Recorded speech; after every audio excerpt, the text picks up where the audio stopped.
বেতন চুক্তি হয়েছিল 2020 সালের 16ই আগস্ট। নতুন বেতন চুক্তি কার্যকর হওয়ার কথা ছিল 2023-এর 16ই আগস্ট। এই সময়ে নতুন টেন্ডার হওয়ার কথা ছিল।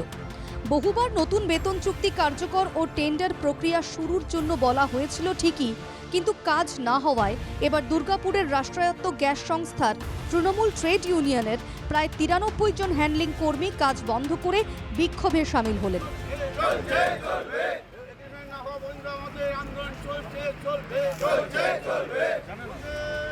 ক্ষোভ উগরে দিলেন দলের শ্রমিক নেতৃত্বের পাশাপাশি কর্তৃপক্ষের উপরও।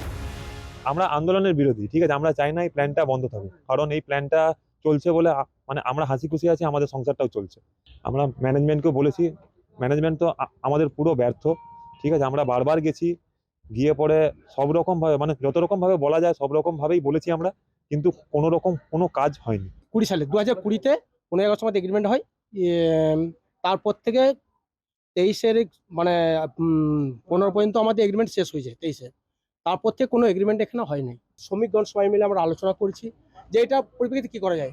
আমাদের দাবি হচ্ছে কিছু না, ম্যানেজমেন্টের কাছে আমরা বারবার বলেছি, তাকে সম্মান রেখে এখনো পর্যন্ত আমরা বলি যে আমাদের এগ্রিমেন্টটা আপনি আজকেই চুকিয়ে দেন। এই ধর্মঘটের ফলে বাঁকুড়া, বীরভূম সহ প্রায় 10 জেলার সাধারণ মানুষের হেঁসেলে প্রভাব পড়বে।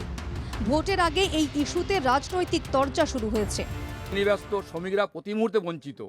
শ্রমিকদের একটা বড় অংশের টাকা তারা তৃণমূলরা চিনি চলে যায়।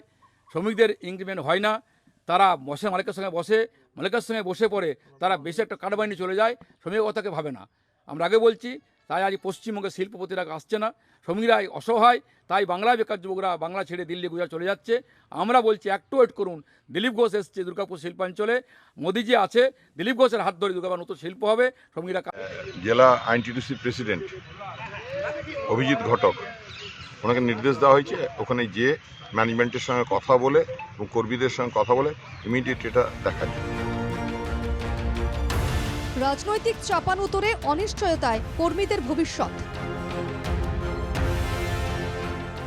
দুর্গাপুর থেকে সাধন রুজের রিপোর্ট, NKTV বাংলা।